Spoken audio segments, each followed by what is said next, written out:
川田將雅冇幾耐之前喺杜拜有好成績，不過呢，佢就犯規罰停賽喎，所以本來尋晚要跑嘅川崎紀念呢都要揾替工啦。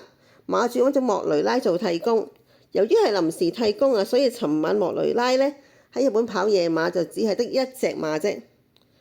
本來都有幾有機會嘅，但係好可惜啊，隻馬出閘唔順利。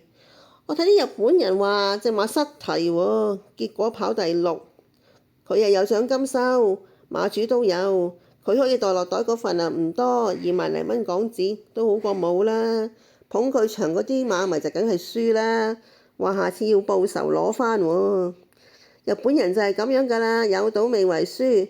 如果佢覺得個騎師係掂嘅，就繼續捧場，輸一次就下次攞翻。如果佢哋覺得個騎師唔掂嘅，就話我以後唔捧你場咯，咁樣就算㗎啦，好少鬧人嘅。就算鬧人嗰啲呢，都唔會有人起哄嘅。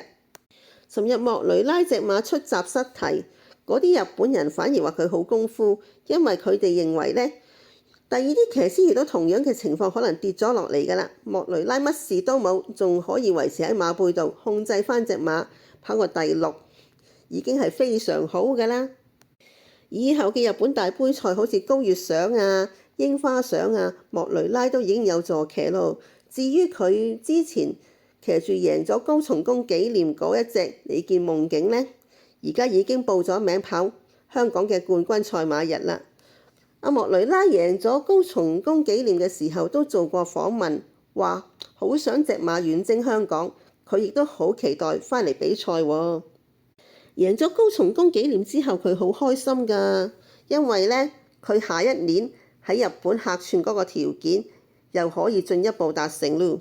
佢真係好中意去日本客串，佢話啲日本馬迷好喜歡佢，好支持佢喎。